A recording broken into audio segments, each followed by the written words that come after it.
Item ಯಾವುದೇ ಇರಲಿ try ಮಾಡಿ ಆಚಿ ಚಿಕನ್ ಮಸಾಲಾ. ಆಚಿ ಚಿಕನ್ ಮಸಾಲಾ. ಪುಸ್ತಕಗಳು ಅಂದರೆ ಇವತ್ತಿಗೂ ಕೂಡ ಅದೇ ಪ್ರೀತಿ, ಅದಕ್ಕೆ ಯಾವತ್ತೂ ಕೂಡ ಅದೊಂಥರ ನನಗನ್ಸುತ್ತೆ ನೀವು ಕೊಡೋದು ಅದು ಅಮ್ಮನ ಪ್ರೀತಿ ನೀವು ಅದಕ್ಕೆ ಕೊಡುವಂತ ಅನಿಸುತ್ತೆ.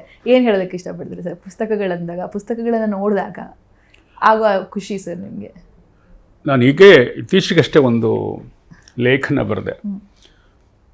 ಆ ಲೇಖನದಲ್ಲಿ ಈ ವಿಷಯ ಪ್ರಸ್ತಾಪಿಸಿದ್ದೀನಿ.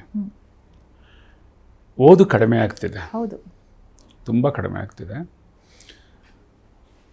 ಸಾಹಿತ್ಯಕ್ಕೆ ಒಂದು ಅಮರತ್ವ ಇದೆ, ನಿಜ ಇದೆ. ಅದೊಂದು ಸರಸ್ವತಿ ನದಿಯಂತೆ ಅಂತರ್ಗಾಮಿಯಾಗಿ ಸಮಾಜದಲ್ಲಿ ಹರಿತಾನೇ ಇರುತ್ತೆ.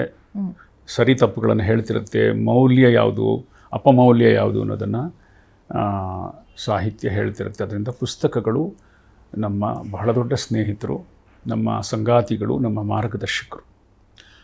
ಯಾವ ಪುಸ್ತಕ ಓದಬೇಕು ಅನ್ನೋದು ಹುಷಾರಾಗಿರಬೇಕು. ಪ್ರಕಟವಾಗುವ ಮಹಾಪುಸ್ತಕಗಳ ರಾಶಿಯಲ್ಲಿ ಎಲ್ಲವೂ ಅಪ್ಪಟ ಬಂಗಾರ ಅಂತ ಅನ್ಕೋಬಾರ್ದು. ಯಾವ ಸಾಹಿತ್ಯ, ಯಾವ ಕೃತಿ ಮನುಷ್ಯನ ಒಗ್ಗೂಡಿಸುತ್ತೆ,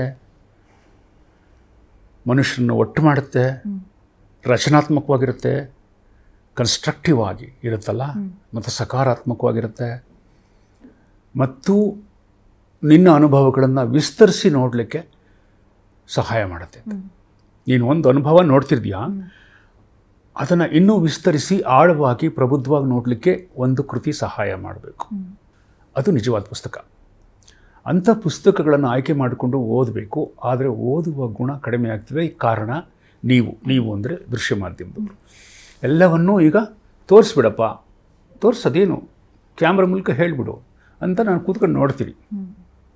ಇದು ಒಂದು ರೀತಿಯ ಆಧುನಿಕ ಮನುಷ್ಯನ ಆಲಸ್ಯ ಭಾವದಿಂದ ಆಗಿರ್ತಕ್ಕಂಥದ್ದು, ಸೋಮಾರಿತನದಿಂದ ಆಗಿರ್ತಕ್ಕಂಥದ್ದು. ಓದಬೇಕು ಅಂದರೆ ಫೋಕಸ್ ಮಾಡಬೇಕಲ್ಲ. ಅಯ್ಯೋ ಯಾರ ಕಲಾಗತ್ತೆ, ತೋರಿಸ್ಬಿಡ್ತಾರೆ ನೋಡೋಣ ಅಂತ. ನಾನು ಹೇಳ್ತಿರೋದು ಬಿಂಬ ಅಥವಾ ದೃಶ್ಯ ಮಾಧ್ಯಮ ಕೀಳು ಅಂತಲ್ಲ. ಅದಕ್ಕೆ ಅದರದೇ ಸಾಧ್ಯತೆಗಳಿದೆ, ಅದಕ್ಕೆ ಅದರದೇ ಒಂದು ಶಕ್ತಿ ಇದೆ, ಅದು ಬೇಗ ಜಗತ್ತನ್ನು ತಲುಪುತ್ತೆ, ಅದೆಲ್ಲ ಉಂಟು. ಆದರೆ ಈ ಬಿಂಬ ಜಗತ್ತು ದೃಶ್ಯ ಜಗತ್ತಿಗೆ ಕೇವಲ 200 ವರ್ಷದ ಇತಿಹಾಸ. 16ನೇ ಶತಮಾನದಲ್ಲಿ ಒಬ್ಬ ಗಾಜಿನ ಮೇಲೆ ಒಂದು ಇಮೇಜನ್ನು ಮುದ್ರಿಸಿದ ಅಥನಾಶಿಯಸ್ ಕ್ರಿಷರ್ ಅಂತ ಒಬ್ಬ ಜರ್ಮನಿಯ ಪಾದ್ರಿ, ಅಲ್ಲಿಂದ ಬೆಳ್ಕೊಂಡ್ಬಂದು ಕ್ಯಾಮ್ರಾ ಕಂಡು ಹಿಡಿದ್ರು, ಸ್ಥಿರಚಿತ್ರ ಬಂತು, ಆಮೇಲೆ ಮೂವಿ ಆಯಿತು, ಬಂದಿದೆ. ಸಾಹಿತ್ಯ ಸಾವಿರಾರು ವರ್ಷಗಳಷ್ಟು ಹಳೆಯದು. ಸಾವಿರಾರು ವರ್ಷಗಳ ಹಿಂದೆ ಕಾಳಿದಾಸ ಬರೆದಿದ್ದ, ವ್ಯಾಸರು ಬರೆದಿದ್ದರು, ವಾಲ್ಮೀಕಿ ಬರೆದಿದ್ದರು. ಇಲ್ಲಷ್ಟೇ ಅಲ್ಲ, ಜಗತ್ತಿನ ಎಲ್ಲ ಕಡೆನೂ ಅಷ್ಟು ವರ್ಷಗಳ ಹಿಂದೆ ಒಂದಲ್ಲ ಒಂದು ರಚನೆ ಆಗಿದೆ. ಆ ದೃಷ್ಟಿಯಿಂದ ಮಸುಕಾಗಿ ಕಂಡರೂ ಕೂಡ ಸಾಹಿತ್ಯ ಇವತ್ತು ದೃಶ್ಯ ಮಾಧ್ಯಮಗಳ ಅಬ್ಬರದಲ್ಲಿ ಅದಕ್ಕೆ ಎಂದೂ ಸಾವಿಲ್ಲ. ಅದು ನಾನು ಮೊದಲೇ ಹೇಳಿದ ಹಾಗೆ, ಕಣ್ಣಿಗೆ ಕಾಣಿಸದ ಒಂದು ಸರಸ್ವತಿ ನದಿ. ನಿಮಗೆ ಯಮುನೆ ಕಾಣಿಸ್ತಾಳೆ, ಗಂಗೆ ಕಾಣಿಸ್ತಾಳೆ, ಕೆಳಗಿಡೋರು ಸರಸ್ವತಿ ಕಾಣಿಸಲ್ಲ. ಸರಸ್ವತಿ ಹಾಗೆ ಸಾಹಿತ್ಯ. ಅದಕ್ಕೆ ನೋಡಿ, ಸರಸ್ವತಿ ಗಾಡೆಸ್ ಆಫ್ ನಾಲೆಡ್ಜ್, ಸಾಹಿತ್ಯ ಅದಕ್ಕೆ ಸಂಬಂಧಪಟ್ಟಿರುವಂಥದ್ದು. ಈ ದೃಷ್ಟಿಯಿಂದ ಆಯ್ಕೆ ಮಾಡಿಕೊಂಡು ಪುಸ್ತಕಗಳನ್ನು ಓದಬೇಕಾದಂಥದ್ದು ಇವತ್ತಿನ ಕಿರಿಯರ ದೊಡ್ಡ ಹೊಣೆಗಾರಿಕೆ ಅಂತ ಅನಿಸುತ್ತೆ. ಮತ್ತು ನಿಧಾನವಾಗಿ ಆ ಕಡೆಗೆ ಬರಳ್ತಾ ಇದ್ದಾರೆ. ಅವ್ರಿಗೆ ಸಾಕಾಗಿದೆ ಸೋಷಿಯಲ್ ಮೀಡಿಯಾ, ಸಾಕಾಗಿದೆ ಇದೆಲ್ಲ. ಇದು ಒಂದು ಹಂತದಲ್ಲಿ ರೋಚಕತೆ ಕಳೆದು ಹೋಗ್ಬಿಡುತ್ತೆ. ಎಲ್ಲ ರೋಚಕತೆಯ ಪರಾಕಾಷ್ಠೆಯನ್ನು ಮುಚ್ಚಿಬಿಟ್ಟಿದ್ದಾವೆ ಅವು.